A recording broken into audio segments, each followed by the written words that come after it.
بسم اللہ الرحمن الرحیم۔ ایپیسوڈ 10۔ کتاب کا نام Nexus, a brief history of information networks from stone age to AI آئی۔ مصنف یوول نوآ ہراری۔ آئیے تمام وکیلوں کو مار ڈالیں، لیٹس کل آل دا لائرس۔ بیوروکریٹک حقائق کی عکاسی اور انہیں سمجھنے کی دشواری کے افسوسناک نتائج برآمد ہوئے ہیں۔ ایک طرف یہ لوگوں کو ان نقصان دہ طاقتوں کے سامنے بے بس محسوس کرنے پر مجبور کر دیتا ہے جنہیں وہ نہیں سمجھتے، لیکن کافکا کی دی ٹرائل کا ہیرو دوسری طرف یہ لوگوں میں یہ تاثر بھی پیدا کرتا ہے کہ بیوروکریسی ایک بدنیتی پر مبنی سازش ہے، یہاں تک کہ ان معاملات میں بھی جب یہ حقیقت میں ایک ہمدرد قوت ہوتی ہے جو ہمیں صحت، سیکیورٹی اور انصاف فراہم کر رہی ہوتی ہے۔ 16ویں صدی میں لوڈویکو آریاسٹو نے افراتفری ڈسکارڈ کی علامتی شکل کو ایک ایسی عورت کے طور پر بیان کیا ہے جو کہ سمنس اور ریٹ پیٹیشنرز، جراح اور پاور آف اٹرنی کے بادلوں میں چلتی ہے، اور تشریحات قانونی مشوروں اور نظیروں کے بڑے ڈھیروں کے درمیان جن کا مقصد غریب لوگوں کی بے یقینی میں اضافہ کرنا ہوتا ہے۔ اس کے آگے پیچھے اور ہر طرف نوٹری پبلک، اٹرنی اور بیرسٹرز کا ہجوم ہوتا ہے۔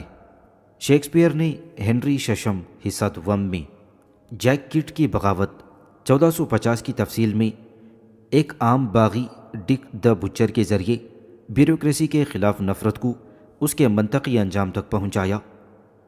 ڈک کے پاس ایک بہتر سماجی نظام قائم کرنے کا منصوبہ ہے۔ ڈک مشورہ دیتا ہے کہ پہلا کام جو ہم کریں گے وہ یہ کہ تمام وکیلوں کو مار ڈالیں گے۔ باغی لیڈر جیک کڈ بیوروکریسی اور خاص طور پر تحریری دستاویزات پر ایک بھرپور حملے میں ڈک کی تجویز کو آگے بڑھاتا ہے۔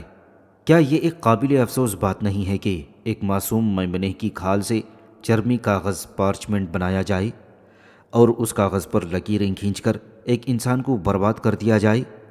کچھ لوگ کہتے ہیں کہ شہد کی مکھی ڈنک مارتی ہے، لیکن میں کہتا ہوں کہ یہ شہد کی مکھی کی موم ہے، کیونکہ میں نے صرف ایک بار ایک چیز پر مہر لگائی تھی اور اس کے بعد میں کبھی اپنا خود کا آدمی آزاد نہ رہا۔ عین اسی وقت باغی ایک کلرک کو پکڑ لیتے ہیں اور اس پر لکھنے پڑھنے کے قابل ہونے کا الزام لگا دیتے ہیں۔ ایک مختصر تفتیش کے بعد جس میں اس کا جرم ثابت ہو جاتا ہے، کڈ اپنے آدمیوں کو حکم دیتا ہے کہ اسے اس کے قلم اور دوات سمیت اس کی گردن سے لٹکا دو۔ جیک کڈ کی بغاوت سے 70 سال پہلے 1381 عیسوی کی اس سے بھی بڑی کسانوں کی بغاوت، پیزنٹس ریولٹ کے دوران باغیوں کے غصے کا مرکز نہ صرف جیتے جاگتے بیوروکریٹس تھے بلکہ ان کی دستاویزات بھی تھیں۔ انہوں نے متعدد آرکائیوز تباہ کر دیے، عدالتی کاغذات، چارٹرز اور انتظامی اور قانونی ریکارڈ کو جلا دیا۔ ایک واقعے میں انہوں نے کیمبرج یونیورسٹی کے آرکائیوز کا الاؤ جلا دیا تھا۔ مارجری سٹار نامی ایک بوڑھی عورت نے راکھ کو ہوا میں اڑاتے ہوئے چیخ کر کہا، کلرکس کی تعلیم کو دور لے جاؤ، اسے ختم کر دو۔ سینٹ آلبانز ایبی کے ایک راہب تھامس والسنگھم نے، جس نے ایبی کے آرکائیوز کی تباہی کا خود مشاہدہ کیا تھا، بیان کیا ہے کہ کس طرح باغیوں نے تمام عدالتی کاغذات اور دستاویزات کو آگ لگا دی تاکہ جب وہ اپنی قدیم غلامی کے ان ریکارڈ سے چھٹکارا پا لیں تو ان کے آقاؤں کے پاس مستقبل میں ان کے خلاف کسی قسم کا کوئی حق دعویٰ کرنے کی گنجائش نہ رہے۔ دستاویزات کو قتل کرنے سے قرضے مٹ گئے۔ آرکائیوز پر اسی طرح کے حملے تاریخ کی متعدد دیگر بغاوتوں کی بھی خصوصیت رہے ہیں۔ مثال کے طور پر سن 66 عیسوی میں عظیم یہودی بغاوت کے دوران یروشلم پر قبضہ کرنے کے بعد باغیوں نے جو پہلا کام کیا وہ مرکزی آرکائیو کو آگ لگانا تھا تاکہ قرضوں کے ریکارڈ تباہ کیے جا سکیں اور اس طرح عوام کی حمایت حاصل ہو سکے۔ 1789 عیسوی میں فرانسیسی انقلاب کے دوران بھی اسی طرح کی وجوہات کی بنا پر متعدد مقامی اور علاقائی آرکائیوز تباہ کر دیے گئے۔ بہت سے باغی شاید ان پڑھ ہوں گے، لیکن وہ جانتے تھے کہ دستاویزات کے بغیر بیوروکریٹک مشین کام نہیں کر سکتی۔ میں سرکاری بیوروکریسیز اور سرکاری دستاویزات کی طاقت کے بارے میں پائے جانے والے اس شخص سے ہمدردی رکھ سکتا ہوں، کیونکہ انہوں نے میرے اپنے خاندان میں ایک اہم کردار ادا کیا ہے۔ میرے نانا کی زندگی ایک سرکاری مردم شماری اور ایک اہم دستاویز نہ ملنے کی وجہ سے الٹ پلٹ گئی تھی۔ میرے نانا برونو لوٹنگر 1913 میں چینوٹسی میں پیدا ہوئے تھے۔ آج یہ شہر یوکرین میں ہے، لیکن 1913 میں یہ ہبسبرگ سلطنت کا تھا۔ برونو کے والد پہلی جنگ عظیم میں لاپتہ ہو گئے تھے اور ان کی پرورش ان کی والدہ چھایا پیرول نے کی تھی۔ جب جنگ ختم ہوئی تو چیرنوٹسی کا الحاق رومانیہ سے کر دیا گیا۔ 1930 کی دہائی کے اواخر میں جب رومانیہ ایک فیشسٹ آمیریت بن گیا تو اس کی نئی اینٹی سیمیٹک یعنی سام دشمن پالیسی کا ایک اہم حصہ یہودیوں کی مردم شماری کروانا تھا۔ 1936 میں سرکاری اعداد و شمار کے مطابق رومانیہ میں 7,58,000 یہودی آباد تھے، جو آبادی کا 4.2% بنتے تھے۔ انہی سرکاری اعداد و شمار کے مطابق سوویت یونین سے آنے والے پناہ گزینوں یہودی اور غیر یہودی کل تعداد تقریباً 11,000 تھی۔ 1937 میں ایک نئی فیشسٹ حکومت برسر اقتدار آئی، جس کے سربراہ وزیر اعظم اوکٹیوین گوگا تھے۔ گوگا ایک مشہور شاعر ہونے کے ساتھ ساتھ سیاست دان بھی تھے، لیکن انہوں نے بہت جلد حب الوطنی کی شاعری سے جعلی اعداد و شمار اور ظالمانہ بیوروکریسی کی طرف ترقی کر لی۔ انہوں نے اور ان کے ساتھیوں نے سرکاری اعداد و شمار کو نظر انداز کر دیا اور دعویٰ کیا کہ لاکھوں یہودی پناہ گزین رومانیہ میں امڑ رہے ہیں۔ کئی انٹرویوز میں گوگا نے دعویٰ کیا کہ 5 لاکھ یہودی غیر قانونی طور پر رومانیہ میں داخل ہوئے ہیں اور ملک میں یہودیوں کی کل تعداد 1.5 ملین ہے۔ سرکاری اداروں، انتہائی دائیں بازو کے ماہرین شماریات اور مقبول اخبارات باقاعدگی سے اس سے بھی زیادہ اعداد و شمار پیش کرتے تھے۔ مثال کے طور پر پیرس میں رومانیہ کے سفارت خانے نے دعویٰ کیا ہے کہ رومانیہ میں 10 لاکھ یہودی پناہ گزین موجود ہیں۔ عیسائی رومانوی باشندے اس اجتماعی خوف کا شکار ہو گئے کہ جلد ہی ان کی جگہ لے لی جائے گی یا وہ ایک یہودی قیادت والے ملک میں اقلیت بن جائیں گے۔ گوگا کی حکومت نے اپنے ہی پروپیگنڈے کے ذریعے پیدا کردہ اس خیالی مسئلے کا حل پیش کرنے کے لیے قدم اٹھایا۔ 22 جنوری 1938 کو حکومت نے ایک قانون جاری کیا جس میں رومانیہ کے تمام یہودیوں کو حکم دیا گیا کہ وہ دستاویزی ثبوت فراہم کریں کہ وہ رومانیہ کے علاقے میں پیدا ہوئے تھے اور رومانیہ کی شہرت کے حقدار ہیں۔ جو یہودی ثبوت فراہم کرنے میں ناکام رہتے وہ اپنی شہریت کے ساتھ ساتھ رہائش اور ملازمت کے تمام حقوق سے محروم ہو جاتے۔ اچانک رومانیہ کے یہودی ایک بیوروکریٹک جہنم میں پھنس گئے۔ بہت سے لوگوں کو متعلقہ دستاویزات تلاش کرنے کے لیے اپنی جائے پیدائش تک سفر کرنا پڑا، لیکن وہاں جا کر معلوم ہوا کہ پہلی جنگ عظیم کے دوران بلدیاتی آرکائیوز تباہ ہو چکے تھے۔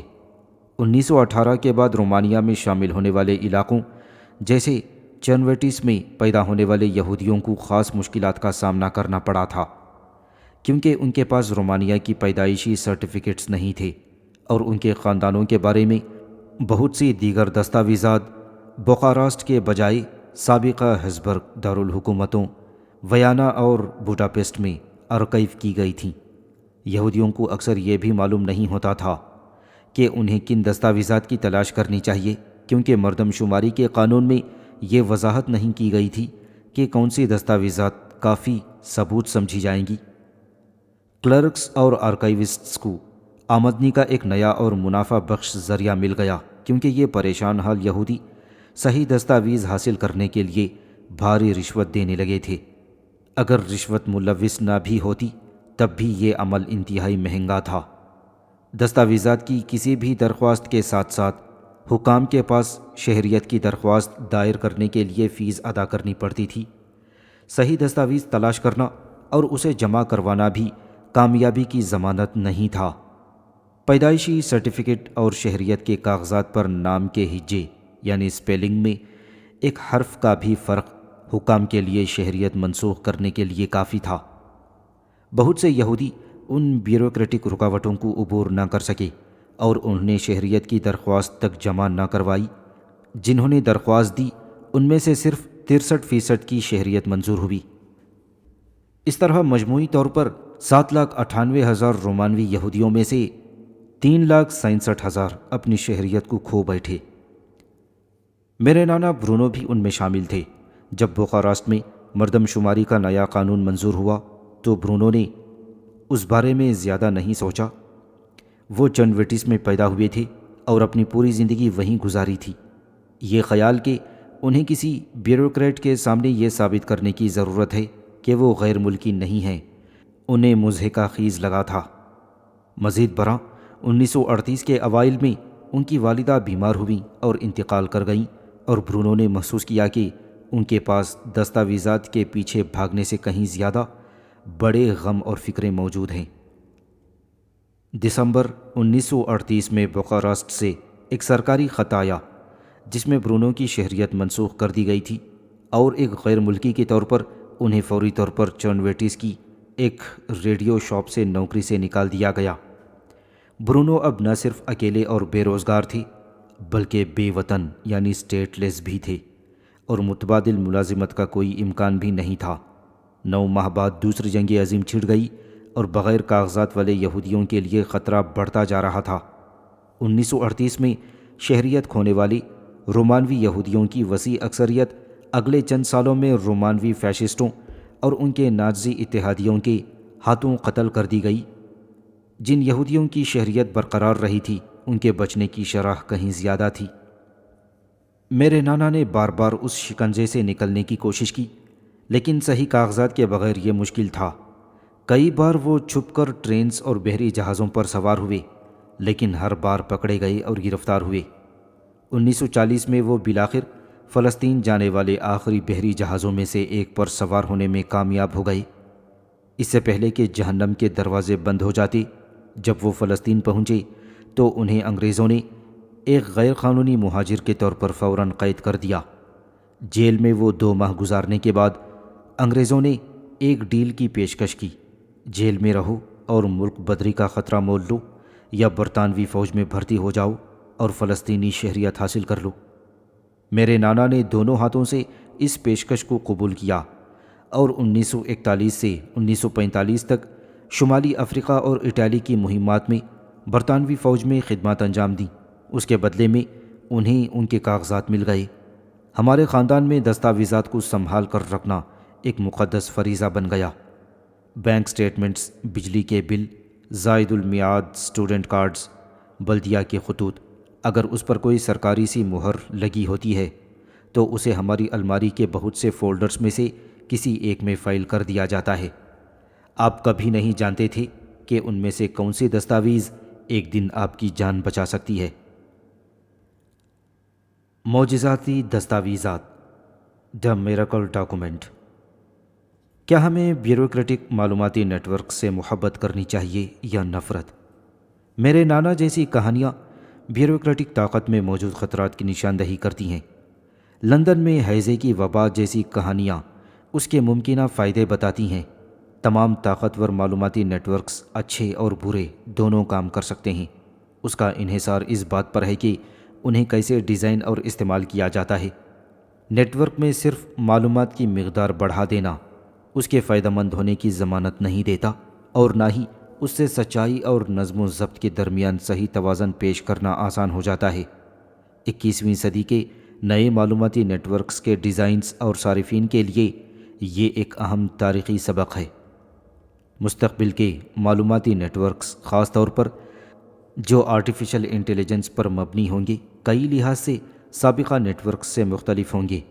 جہاں حصہ 1 میں ہم دیکھ رہے ہیں کہ اساطیر اور بیوروکریسی کے کسی طرح بڑے پیمانے کے معلوماتی نیٹ ورکس کے لیے ضروری رہی ہیں، وہاں حصہ 2 میں ہم دیکھیں گے کہ اے آئی کس طرح بیوروکریٹس اور قصہ گو یعنی متھ میکرز دونوں کا کردار سنبھال رہی ہے۔ اے آئی ٹولز گوشت پوشت کے بیوروکریٹس سے بہتر ڈیٹا تلاش کرنا اور اسے پروسیس کرنا جانتے ہیں، اور اے آئی زیادہ تر انسانوں سے بہتر کہانیاں تخلیق کرنے کی صلاحیت بھی حاصل کر رہی ہے۔ لیکن اس سے پہلے کہ ہم 21ویں صدی کے نئے اے آئی پر مبنی معلوماتی نیٹ ورکس کی کھوج کریں، اور اس سے پہلے کہ ہم اے آئی قصہ گو اور اے آئی بیوروکریٹس کے خطرات اور وعدوں کا جائزہ لیں، ایک اور چیز ہے جسے ہم معلوماتی نیٹ ورکس کی طویل مدتی تاریخ کے بارے میں سمجھنے کی ضرورت ہے۔ اب ہم دیکھ چکے ہیں کہ معلوماتی نیٹ ورکس سچائی کو زیادہ سے زیادہ نہیں بناتے، بلکہ سچائی اور نظم و ضبط کے دوران توازن تلاش کرنے کی کوشش کرتے ہیں۔ بیوروکریسی اور اساطیر دونوں نظم و ضبط برقرار رکھنے کے لیے ضروری ہیں۔ اب دونوں ہی نظم و ضبط کی خاطر سچائی کو قربان کرنے میں خوشی محسوس کرتے ہیں، تو پھر وہ کون سے میکانزمز ہیں جو اس بات کو یقینی بناتے ہیں کہ بیوروکریسی اور اساطیر یعنی میتھولوجی سچائی سے بالکل ہی رشتہ نہ توڑ لیں، اور وہ کون سے میکانزمز جو معلوماتی نیٹ ورکس کو اپنی غلطیوں کو پہچاننے اور درست کرنے کے قابل بناتے ہیں، چاہے اس کی قیمت تھوڑی سی بے ترتیبی ہی کیوں نہ ہو۔ انسانی معلوماتی نیٹ ورکس نے غلطیوں کے مسئلے سے جس طرح نمٹا ہے وہ اگلے 2 چیپٹرز کا بنیادی موضوع ہوگا۔ ہم ایک اور انفارمیشن ٹیکنالوجی کی ایجاد پر غور کرنے سے آغاز کریں گے۔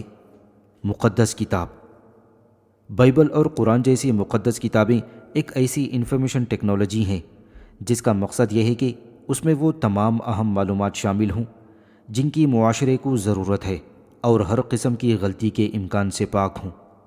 کیا ہوتا ہے جب ایک معلوماتی نیٹ ورک خود کو کسی بھی غلطی کے بالکل ناقابل سمجھنے لگتا ہے؟ مبینہ طور پر ناقابل غلطی مقدس کتابوں کی تاریخ معلوماتی نیٹ ورکس کی کچھ حدود کو نمایاں کرتی ہے، اور 21ویں صدی میں ناقابل غلطی اے آئی بنانے کی کوشش کے لیے اہم اسباق رکھتی ہیں۔ قسط نمبر 4، غلطیاں، معصومیت، غلطی سے پاک ہونے کا وہم۔ جیسا کہ سینٹ اگسٹین نے مشہور بات کہی ہے، غلطی کرنا انسانی جبلت ہے، لیکن غلطی پر اڑے رہنا شیطانی کام ہے۔ انسانوں کی خطا کاری اور انسانی غلطیوں کی اصلاح کی ضرورت نے ہر اساطیر یعنی میتھولوجی میں کلیدی کردار ادا کیا ہے۔ مسیحی اساطیر کے مطابق پوری تاریخ آدم اور حوا کے گناہ اول اوریجنل سن کی اصلاح کی ایک کوشش ہے۔ مارکسی لینن پسندی کے مطابق یہاں تک کہ محنت کش طبقے کو بھی اس کے غاصب دھوکہ دے سکتے ہیں، اور وہ اپنے مفادات کی غلط شناخت کر سکتا ہے، اسی لیے اسے ایک دانش مند پارٹی ہراول دستے وینگوارڈ کی قیادت کی ضرورت ہوتی ہے۔ بیوروکریسی بھی مسلسل غلطیوں کی تلاش میں رہتی ہے۔ غلط جگہ رکھی گئی دستاویزات سے لے کر غیر مؤثر طریقہ کار تک، پیچیدہ بیوروکریٹک نظام عام طور پر خود تعدیبی اداروں پر مشتمل ہوتے ہیں، اور جب کوئی بڑی آفت آتی ہے جیسے فوجی شکست یا مالیاتی بحران، تو انکوائری کمیشن قائم کیے جاتے ہیں تاکہ یہ سمجھا جا سکے کہ کیا غلط ہوا، اور اس بات کو یقینی بنایا جا سکے کہ وہی غلطی دوبارہ نہ دہرائی جائے۔ کام کرنے کے لیے خود کو درست کرنے والے میکانزم، سیلف کریکٹنگ میکانزمز کو جواز یعنی لیجیٹمیسی کی ضرورت ہوتی ہے۔ اگر انسان غلطی کا شکار ہوتے ہیں تو ہم خود کو درست کرنے والی ان میکانزم پر کیسے بھروسہ کر سکتے ہیں کہ وہ غلطی سے پاک ہوں گے؟ اس بظاہر نہ ختم ہونے والے چکر سے بچنے کے لیے انسانوں نے اکثر کسی مافوق الفطرت میکانزم کا خواب دیکھا ہے جو ہر کسی کی غلطی سے پاک ہو اور جس پر وہ اپنی غلطیوں کی شناخت اور اصلاح کے لیے بھروسہ کر سکیں۔ آج کوئی یہ امید کر سکتا ہے کہ آرٹیفیشل انٹیلیجنس ایسا میکانزم فراہم کر سکتا ہے جیسا کہ اپریل 2023 میں ایلون مسک نے اعلان کیا تھا۔ میں ایک ایسی چیز شروع کرنے جا رہا ہوں جسے میں ٹروتھ جی پی ٹی کہتا ہوں، یعنی ایک ایسی اے آئی جو زیادہ سے زیادہ سچائی کی تلاش کرے گی اور کائنات کی فطرت کو سمجھنے کی کوشش کرے گی۔ ہم اگلے ابواب میں دیکھیں گے کہ یہ ایک خطرناک فریب کیوں ہے۔ پچھلے ادوار میں ایسے فریبوں نے ایک مختلف شکل اختیار کی تھی۔ مذہب۔ ہماری ذاتی زندگی میں مذہب بہت سے مختلف کام انجام دے سکتا ہے، جیسے سکون فراہم کرنا یا زندگی کے اسرار کی وضاحت کرنا، لیکن تاریخی طور پر مذہب کا سب سے اہم کام سماجی نظم و ضبط کو مافوق الفطرت جواز فراہم کرنا رہا ہے۔ یہودیت، مسیحیت، اسلام اور ہندو مت جیسے مذاہب یہ تجویز پیش کرتے ہیں کہ ان کے خیالات اور قوانین ایک ناقابل غلطی مافوق الفطرت اتھارٹی کے ذریعے کام کیے گئے تھے، اور اس لیے وہ غلطی کے ہر امکان سے پاک ہیں، اور خطا کار انسانوں کو ان پر کبھی سوال نہیں اٹھانا چاہیے اور نہ ہی انہیں تبدیل کرنا چاہیے۔ انسانوں کو اس چکر سے باہر نکالنا۔ ہر مذہب کے مرکز میں ایک مافوق الفطرت اور ناقابل غلطی ذہانت انفیلیبل انٹیلیجنس سے جڑنے کا وہم چھپا ہوا ہوتا ہے۔ یہی وجہ ہے کہ جیسا کہ ہم باب نمبر 8 میں جائزہ لیں گے، مذہب کی تاریخ کا مطالعہ AI کے بارے میں موجودہ دور کی بحثوں کے لیے انتہائی موزوں ہے۔ مذہب کی تاریخ میں ایک بار بار آنے والا مسئلہ یہ رہا ہے کہ لوگوں کو اس بات پر کیسے قائل کیا جائے کہ ایک خاص عقیدہ واقعی ایک ناقابل غلطی مافوق الفطرت ذریعے سے نکلا ہے۔ اگر اصولی طور پر میں خداؤں کی مرضی کے سامنے سر تسلیم خم کرنے کے لیے بےتاب بھی ہوں، تو مجھے کیسے معلوم ہوگا کہ خدا واقعی کیا چاہتے ہیں؟ پوری تاریخ میں بہت سے انسانوں نے خداؤں کے پیغامات پہنچانے کا دعویٰ کیا، لیکن وہ پیغامات اکثر ایک دوسرے کے متضاد تھے۔ کسی نے کہا کہ خواب میں ایک دیوتا اس پر ظاہر ہوا، دوسرے نے کہا کہ اس کے پاس فرشتہ آیا، تیسرے نے سنایا کہ وہ جنگل میں ایک روح سے ملا، اور ہر ایک نے مختلف پیغام دیا۔ ماہر بشریات ہیروی وائٹ ہاؤس بتاتے ہیں کہ جب وہ 1980 کی دہائی کے آخر میں نیو برطانیہ کے بیننگ لوگوں کے درمیان فیلڈ ورک کر رہے تھے، تو ٹانوٹکا نامی ایک نوجوان بیمار پڑ گیا، اور اپنے بخار کی کیفیت میں وہ عجیب و غریب باتیں کرنے لگا، جیسے کہ میں وٹکا ہوں اور میں ایک ستون ہوں۔ ان میں سے زیادہ تر باتیں صرف ٹانوٹکا کے بڑے بھائی بائنجے نے سنی تھیں، جس نے ان کے بارے میں دوسرے لوگوں کو بتانا اور ان کی تخلیقی انداز میں تشریح کرنا شروع کر دی۔ بائنجنے نے یہ کہا کہ اس کے بھائی پر وٹکا نامی ایک آبائی روح کا قبضہ ہو گیا ہے، اور اسے الوہی طور پر کمیونٹی کا اصل سہارا بننے کے لیے چنا گیا ہے، بالکل ویسے ہی جیسے مقامی گھروں کو ایک مرکزی ستون سہارا دیتا ہے۔ ٹانوٹکا کے صحت یاب ہونے کے بعد وہ وٹکا کی طرف سے مبہم پیغامات پہنچاتا رہا، جن کی تشریح بائننجے نے پہلے سے زیادہ تفصیل سے کی۔ بائننجے کو خود بھی خواب آنے لگے، جن کے بارے میں اس کا دعویٰ تھا کہ وہ اضافی الوہی پیغامات ظاہر کر رہا ہے۔ اس نے دعویٰ کیا کہ دنیا کا خاتمہ قریب ہے، اور مقامی لوگوں کو اس بات پر قائل کر لیا کہ وہ اسے ڈکٹیٹرانہ اختیارات دے دیں تاکہ وہ کمیونٹی کو آنے والی قیامت کے لیے تیار کر سکے۔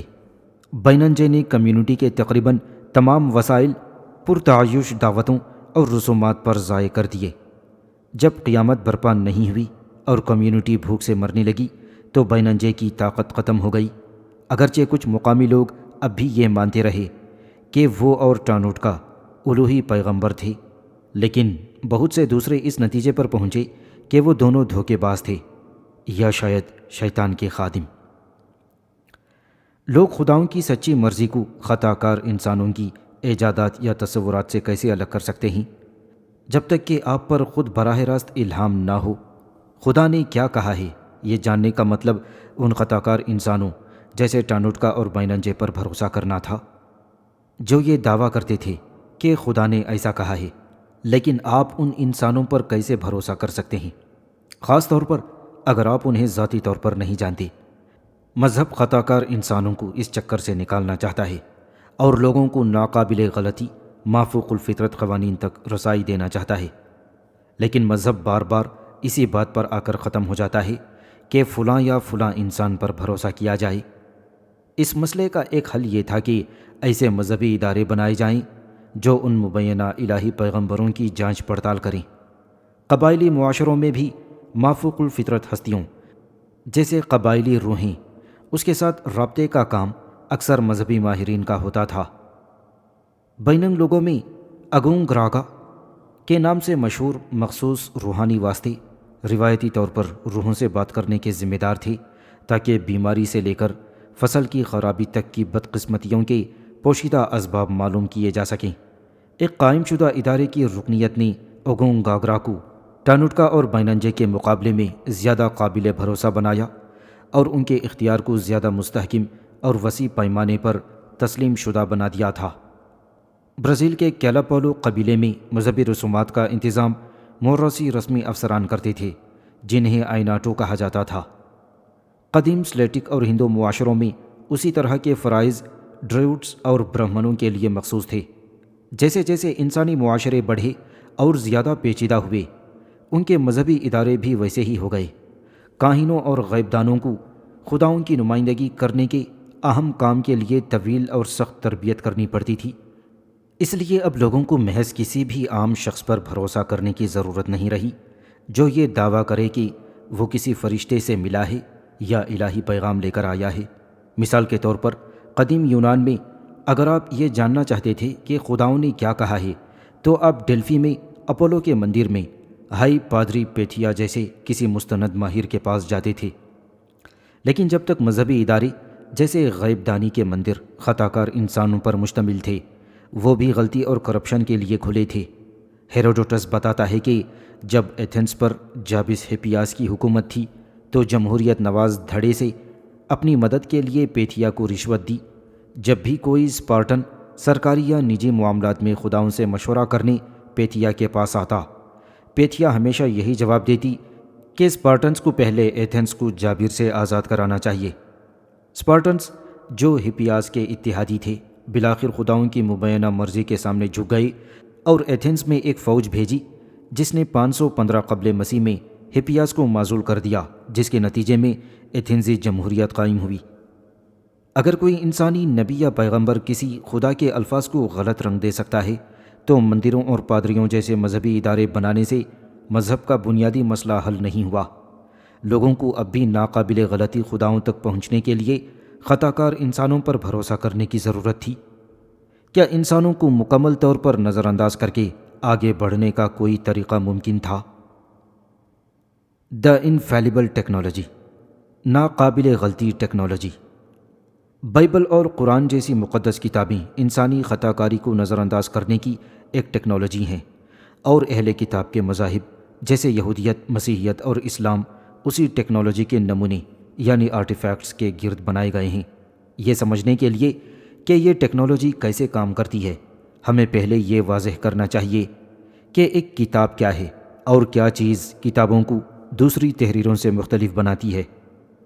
ایک کتاب تحریروں کا ایک طے شدہ بلاک ہے، جیسے ابواب، کہانیاں، نسخے یا خطوط، جو ہمیشہ ایک ساتھ ہوتے ہیں اور ان کی بہت سی ایک جیسی کاپیز ہوتی ہیں۔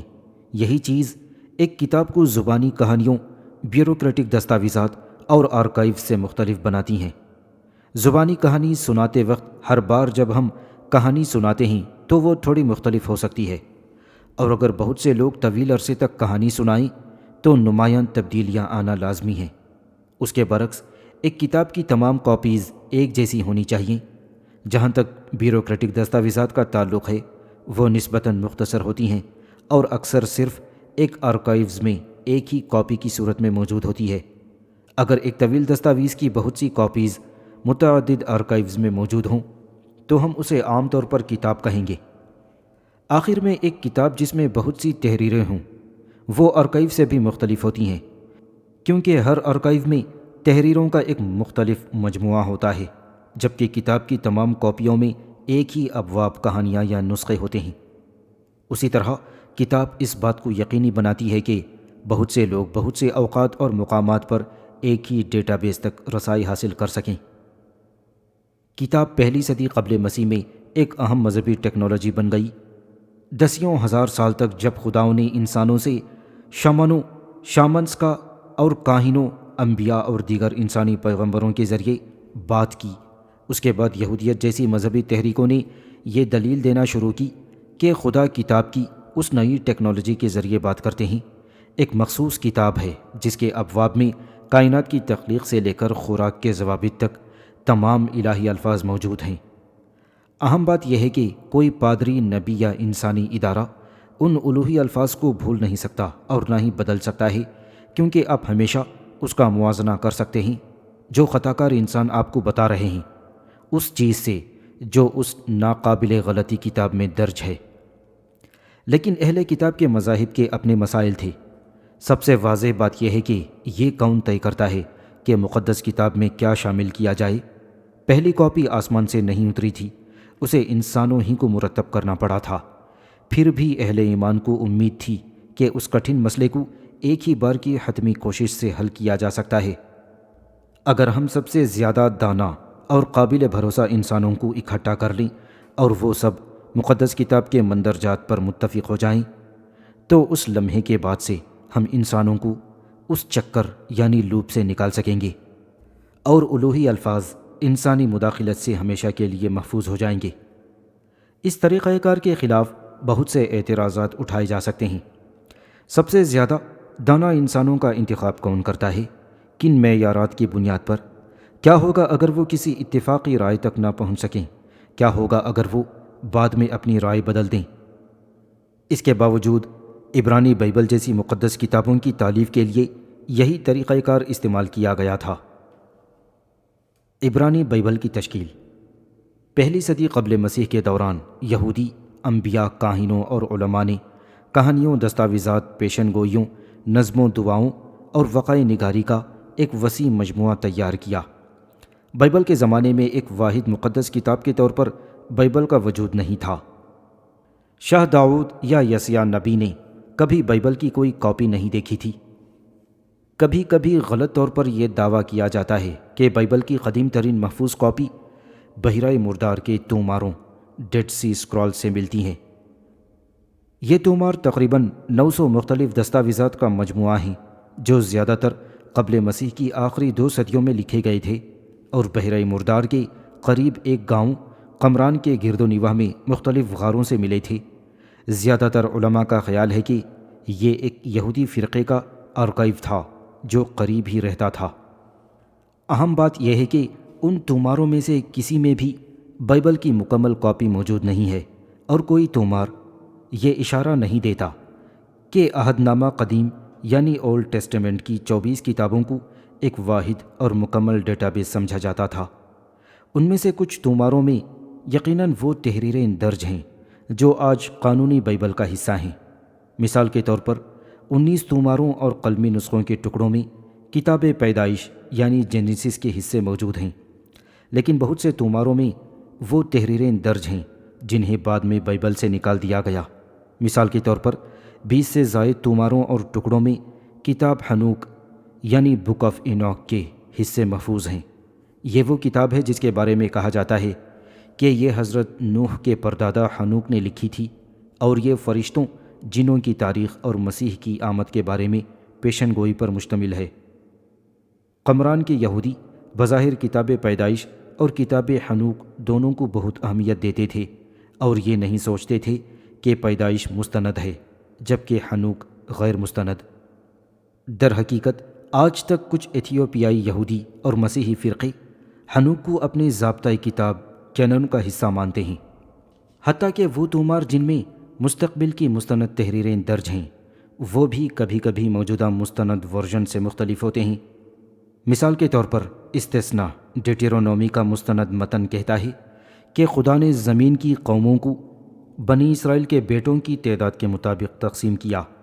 بحیرہ مردار کے توماروں میں درج ورژن میں اس کے بجائے خدا کے بیٹوں کی تعداد ہے، جو اس حیران کن تصور کی طرف اشارہ کرتا ہے کہ خدا کے متعدد بیٹے ہیں۔ استثنا میں مستند متن اہل ایمان سے تقاضا کرتا ہے کہ وہ خدا سے ڈریں، جبکہ بحیرہ مردار والا ورژن ان سے خدا سے محبت کرنے کا کہتا ہے۔ کچھ اختلافات یہاں وہاں کے ایک الفاظ سے کہیں بڑھے ہیں۔ زبور سالمز کے توماروں میں کئی مکمل زبور موجود ہیں جو مستند بائبل سے غائب ہیں۔ اسی طرح بائبل کا قدیم ترین ترجمہ یونانی سیپٹوجینٹ جو 3 اور پہلی صدی قبل مسیح کے درمیان مکمل ہوا تھا، کئی لحاظ سے بعد کے مستند ورژن سے مختلف ہے۔ اس میں مثال کے طور پر توبیت، یہودیت، سیراخ، مکابیز، سلیمان کی حکومت، سلیمان کے زبور اور زبور 151 جیسی کتابیں شامل ہیں۔ اس میں دانیال اور آستر کے طویل ورژن بھی موجود ہیں۔ اس کی کتاب یرمیا مستند ورژن سے 15% چھوٹی ہے۔ آخر میں استثنا میں سیپٹوجینٹ کے زیادہ تر نسخوں میں بنی اسرائیل کے بجائے یا تو خدا کے بیٹے یا خدا کے فرشتے درج ہیں۔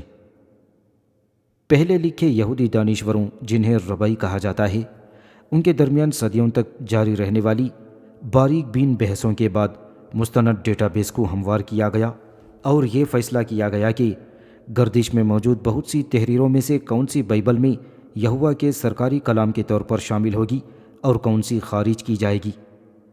حضرت عیسیٰ علیہ نبینا علیہ الصلاۃ والسلام کے زمانے تک زیادہ تر تحریروں پر اتفاق رائے ہو چکا تھا، لیکن ایک صدی بعد بھی ربعی اس بات پر بحث کر رہے تھے کہ سانگ آف دا سانگز غزل الغزلات کو اس مجموعے کا حصہ ہونا چاہیے یا نہیں۔ کچھ ربیوں نے اس تحریر کو محض دنیاوی رومانوی شاعری قرار دے کر مسترد کر دیا، جبکہ ربعی اکواہ 135 عیسوی نے اس کا دفاع کرتے ہوئے اسے شاہ سلیمان کی الہی تخلیق قرار دیا ہے۔ اکواہ کا مشہور قول ہے کہ غزل الغزلات قدس الاقداس مقدس ترین کتاب ہے۔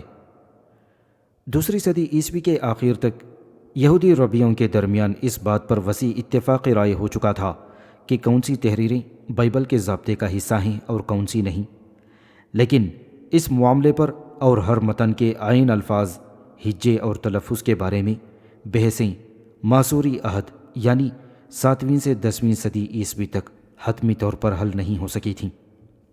مستند بنانے کینونائزیشن کے اس عمل نے یہ طے کیا کہ کتاب پیدائش یہوہ کا کلام ہے، لیکن کتاب حنوک آدم و حوا کی زندگی اور ابراہیم کا عہد نامہ انسانی من گھڑت قصے ہیں۔ شاہ داؤد کے زبور کو مستند مانا گیا، لیکن شاہ سلیمان کے زبور کو نہیں۔ ملاکی کی کتاب کو منظوری کی مہر ملی، باروک کی کتاب کو نہیں۔ تواریخ کرونیکلز کو ہاں کہا گیا اور مکابیس کو نہیں۔ دلچسپ بات یہ ہے کہ بائبل میں ہی جن کتابوں کا ذکر ہے وہ خود بائبل کا حصہ نہ بن سکیں۔ مثال کے طور پر کتاب یشوع اور سیموئیل دونوں ایک انتہائی قدیم مقدس متن کا حوالہ دیتے ہیں جسے کتاب یشر بک آف یشر کہا جاتا ہے۔ کتاب گنتی یعنی نمبرز خداوند کی جنگوں کی کتاب کا حوالہ دیتی ہے، اور جب 2 تواریخ میں شاہ سلیمان کے عہد حکومت کا جائزہ لیا گیا تو اس کا اختتام ان الفاظ پر ہوتا ہے کہ سلیمان کے باقی کام پہلے سے پچھلے تک کیا وہ ناتن نبی کی تاریخ اور اخیا سیلونی کی نبوت اور عدو غیبین کی رویا میں نہیں لکھے؟ عدو، اخیا اور ناتن کی کتابیں اور ساتھ ہی یشر اور خداوند کی جنگوں کی کتاب مستند بائبل میں موجود نہیں ہے۔ بظاہر انہیں جان بوجھ کر خارج کیا گیا تھا، وہ بس کہیں کھو گئیں۔ ضابطۂ کتاب مکمل ہونے کے بعد زیادہ تر یہودی آہستہ آہستہ بائبل کی تالیف کے اس پیچیدہ عمل میں انسانی اداروں کے کردار کو بھول گئے۔ یہودی آرتھوڈکس کا موقف یہ رہا کہ خدا نے کوہ سینا پر حضرت موسیٰ علیہ السلام کو بائبل کا پہلا پورا حصہ یعنی تورات خود عطا کی تھی۔ بہت سے ربیوں نے مزید یہ دلیل دی کہ خدا نے تورات کو کائنات کے بالکل آغاز میں تخلیق کیا تھا تاکہ موسیٰ علیہ السلام سے پہلے رہنے والے بائبلی کردار بھی جیسے نوح اور آدم اسے پڑھیں اور اس کا مطالعہ کریں۔ بائبل کے دیگر حصوں کو بھی الوہی طور پر تخلیق شدہ یا الوہی الہام کا نتیجہ سمجھا جانے لگا، جو عام انسانی تالیفات سے بالکل مختلف تھیں۔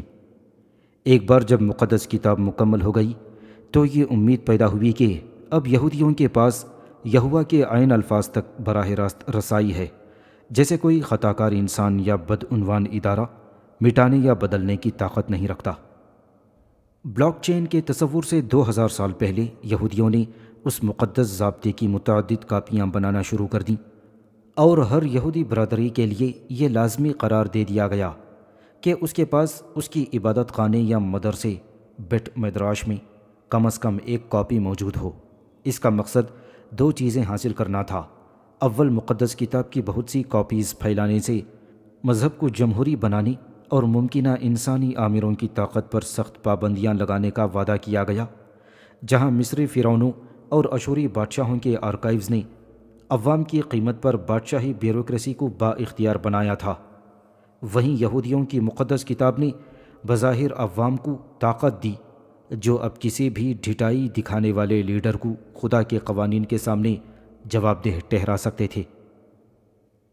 دوم اور زیادہ اہم بات یہ ہے کہ ایک ہی کتاب کی متعدد کاپیز کی موجودگی نے متن کے ساتھ کسی بھی قسم کی چھیڑ چھاڑ کو روک دیا۔ اگر ہزاروں مقامات پر ہزاروں ایک جیسی کاپیز موجود ہوں تو مقدس ضابطے میں ایک حرف بھی تبدیل کرنے کی کوئی بھی کوشش آسانی سے دھوکہ دہی کے طور پر بے نقاب کی جا سکتی تھی۔ دور دراز مقامات پر بائبل کی موجودگی کے ذریعے یہودیوں نے انسانی استبداد کی جگہ الوہی خود مختاری کو دے دی۔ اب سماجی نظم و ضبط کی ضمانت کتاب کی ناقابل غلطی ٹیکنالوجی نے دی تھی، یا کم از کم ایسا ہی لگتا تھا۔